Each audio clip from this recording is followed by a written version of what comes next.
Thanks very much, Acting Deputy President. I rise to speak tonight on an issue that I think is emblematic of the struggle of communities in being heard by politicians and in this place against the interests of big corporates. Now, it's something that unfortunately this parliament doesn't talk a lot about. It's certainly something the Greens have tried to talk a lot about and have sought to introduce legislation on many, many times, but we're yet to receive support from either of the large parties. It's unconventional gas and fracking for unconventional gas, which is still, and has been for 10 years now, threatening our best food-producing land, of course on top of climate change, which is the other dual threat to our food-producing land. And it flies in the face of the science, and it flies in the face of protecting that precious food-producing land.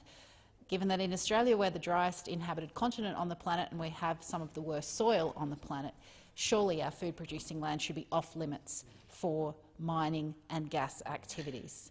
But the mining and gas companies make massive donations to both sides of politics, so naturally they get to write their own rules. Now, I was reflecting on the history of this issue earlier today, and it's been 7.5 years since I first raised this issue in the Senate.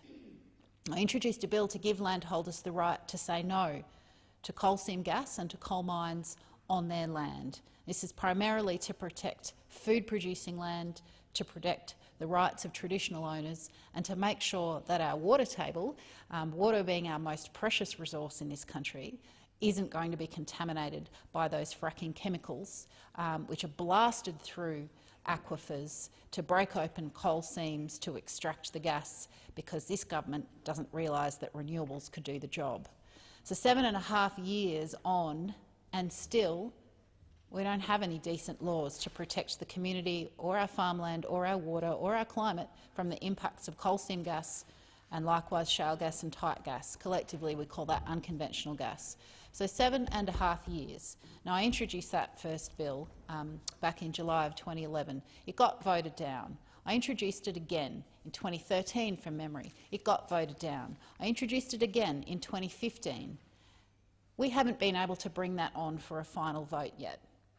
It's very convenient for the big parties to make sure that it can't come on for a vote because they still support this industry. And I'm incredibly disappointed that our state administration just last week has been trumpeting the release of more precious land for gas companies, most of the multinational gas companies, many of them making large donations to both sides of politics.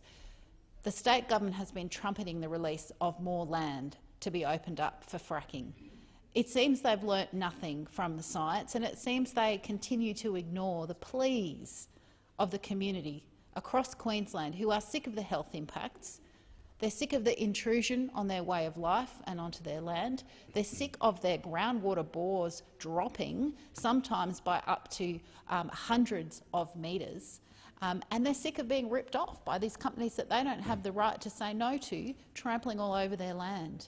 So it beggars belief that we still have bipartisan support for a dangerous, experimental fossil fuel industry that is gas fracking for unconventional gas, much of which is for export in any case. Now, we know here at the Greens that we don't have alternatives to food or water, but we have a multitude of alternatives for energy sources. And we know that clean energy is more job-intensive, will help us address climate change and won't threaten our food-producing land. But it's no coincidence that the renewable energy industry and indeed the farmers aren't making the big donations that the coal seam gas and other fossil fuel industries are making. We just did the figures because, of course, the new donations data was released last week. $5 million to both sides of politics over the last 4 years from fossil fuel companies, including coal seam gas and unconventional gas companies. Now, that clearly has brought the support of both parties because there's never been an unconventional gas application rejected by the federal government, no matter which party's been in power. All of those proposals have been waved through, they've been approved.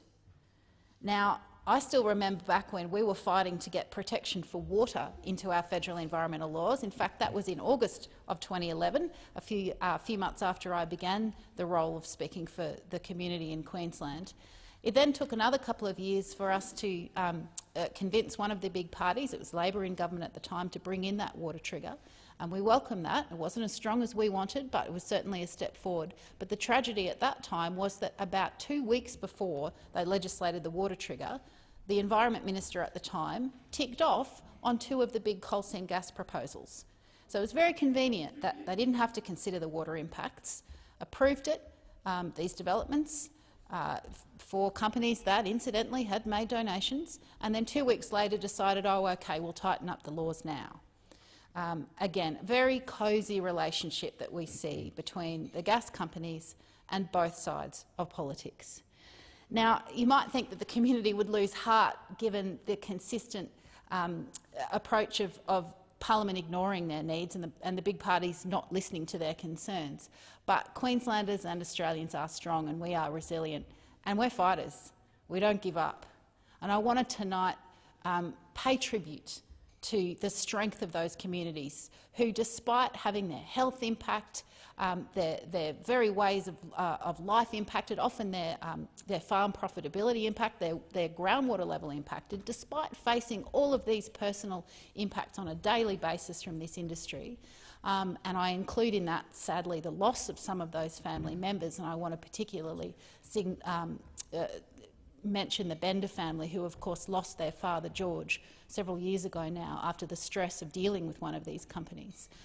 Despite all of the threats that these communities face and the pressure that's been brought to bear on them, they are still strong and they are still fighting this industry. Lock the Gate has been a real lightning rod in this regard. They started in Queensland, I'm very proud of that, and they've sprung up as a national movement to give voice to those communities who just want to keep farming their land and growing food for all of us, who just want their kids to be able to have the opportunity to continue in their footsteps, who just want to make sure that they can continue to live their life and not have to be bullied by these big, often multinational corporations that are bought off the big parties and are just treating these communities like dirt, like they have no rights. Now, of course, sadly, the law says they don't have those rights because this parliament has not passed my bill to give those communities rights to say no to those coal and coal seam gas companies. Now, I know those communities won't give up fighting, and neither will we. It's been 7.5 years now that we've been trying to get legislation to give these communities rights to protect their farmland. We got success on that water trigger bill, and we will not give up trying to make sure that people can protect the land on which they grow all of our food and, of course, export some of that too.